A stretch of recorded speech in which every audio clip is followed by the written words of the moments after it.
Coming up next, we talk with Mike Brown. He's a business consultant with the Department of Agriculture in Tennessee. He's trying to get good, healthy food in local schools. If you want to see a child's eyes light up, you pick a tomato from a plant that they have grown from the seed. Mm-hmm. They're gonna eat that. It doesn't matter what it is, they're gonna eat it.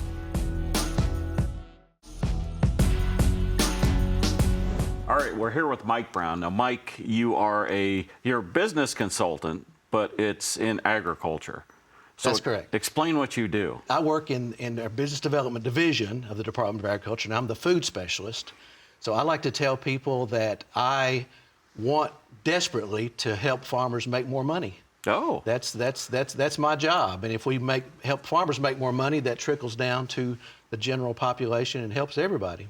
So how do you do that? Because I would love to know. The biggest thing that I ask people when I start talking to them is, I'll give you an example. Somebody says, I have a chicken farm and I'm selling eggs.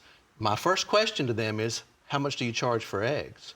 And 9 times out of 10, my response is, that's too little. You need to charge more for eggs.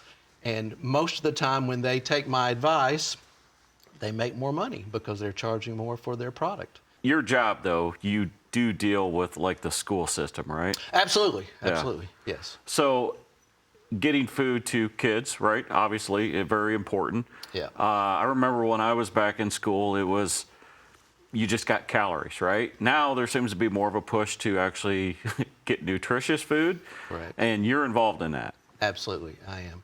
There's a true movement among national food service directors. Every state has an association. Mm-hmm. In Tennessee, we have 145 school districts. Each district has their own director. Mm-hmm. The directors are given the task of adhering to national food child nutrition standards, mm-hmm. but it's a little bit vague as to how they satisfy those requirements. So we take it extremely seriously in Tennessee to push heavily for local products. That makes sense, but it seems like, the whole push is like, well, you're going to get a cardboard box of frozen chicken nuggets or something. You're wanting a farmer locally to be able to produce something on his farm and actually get that to a school for the kids to eat. Absolutely. So what kind of hurdles does that farmer have to go through? Well, there are definitely some hurdles. We're very serious about trying to remove those hurdles as mm-hmm. much as we can. The biggest one we have to deal with probably is our short growing season or our short harvest season. Mm-hmm. As you know, Tennessee is it's not like Florida or California where you have produce coming in year round. Of course, we have protein and milk and dairy products and things like that year round. Mm-hmm. But produce is not. So that's a challenge to try to get food service directors into the habit of putting the produce on their menu when it's in season. Mm-hmm. If they're used to having strawberries in January, well, if they want strawberries in January, it's you can't get those in Tennessee. So it's an education situation. So farmers will listen to this and are like, oh, it's just they're trying to get the kids to like do kale ice cream pops, stuff that they don't like and all that. Right. But it makes sense to me, and nothing against like an out-of-state dairier, right? But it makes sense to me if you have a dairy close to a school, that dairy could provide the school with that nutrition, and the economy, the money would stay local. Absolutely. And many times when we have that scenario, the farmer will actually come to the school and meet the children. And that's just tremendous when that happens, because when a child meets the farmer who's responsible for the dairy, or we had a recent event for hamburgers, mm-hmm. and the guy who raised the beef was there. And it's just a tremendous interest that children have. You talk to people and they're like, oh, you can't really tell kids where their food comes from, because then they're going to find out that a steer lost its life so that they could eat a hamburger. I mean, what are you finding? Well, I'm finding that there's definitely that issue. On the other side, though, I think children understand that it's more than what they've been told. Is there like a a partnership? Is it like public-private when you're dealing with food coming into schools? Absolutely. We have a strong partnership on the public side with the Department of Education.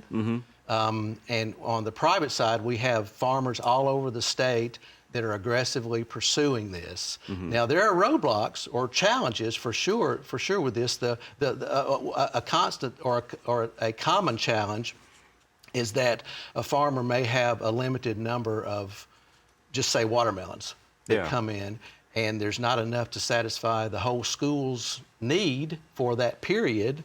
So the farmer has to kind of adjust what he's producing, or the school has to decide they're going to augment the watermelon supply from other sources as well. About 67% of all school districts in Tennessee are participating at some level in farm to school. Really? Is that 67%?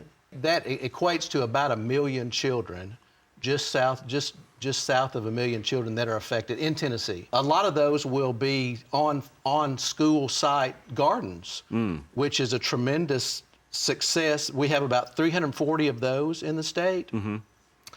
And if you want to see a child's eyes light up, you pick a tomato from a plant that they have grown from the seed. They're gonna eat that. It doesn't matter what it is, they're gonna eat it. And then they're gonna go home and say, "Mom, hey, I tried a radish today and I love it. I need you to buy some radishes." That's something no kid has ever said. Maybe. Come on, you can quote me. I mean, maybe turnip greens. Okay. Yeah. You always have those kids. Yeah, absolutely. Most of the country look at Tennessee and say that's a rural state, and that the kids should know basically where their food comes from. What do you say to that? Well, I don't know what the definition of a rural state is, but we've got a lot of urban areas where when we have food deserts is an issue for sure, and in food deserts where there's not a lot of fresh produce, fresh food, period, that's available to children, all they know is something that's opened up from a can. Well, what do you want people to know overall about farmers, local farmers, and kids getting nutritious meals in their schools? The Tennessee Department of Agriculture has made this an absolute priority, and the Department of Education has made this an absolute priority. Federally? Yes. Okay. Yes. It's a movement. It's definitely a movement, and it's growing. And I guess the biggest message that I would give is that this can be done. It's not perfect, and it will never be perfect because we're not in a situation where we're growing fresh fruit and vegetables year-round, so there's a year-round harvest. It's never going to be that way. But there are tools that can be utilized that absolutely helps the diet of our children. Yeah. I don't know about Tennessee. I know about Illinois. And it's a damn shame to see small rural communities where I remember growing up had grocery stores and gas stations, and they just seem to get worse and worse, and less business and less money thrown into that economy. It's got to be good that at least this way, some money can stay locally. Absolutely. Yeah. Well, Mike, I think what you're doing is fantastic work, and I would love for you to get ugly fruit to all of the children of Tennessee. I'm trying.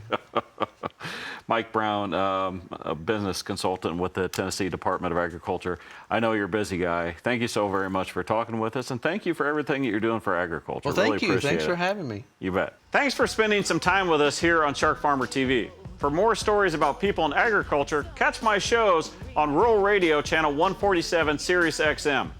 There's more in-depth discussions on my podcast, and of course, you can check out previous episodes of this show on my YouTube channel. Find out more at sharkfarmer.com.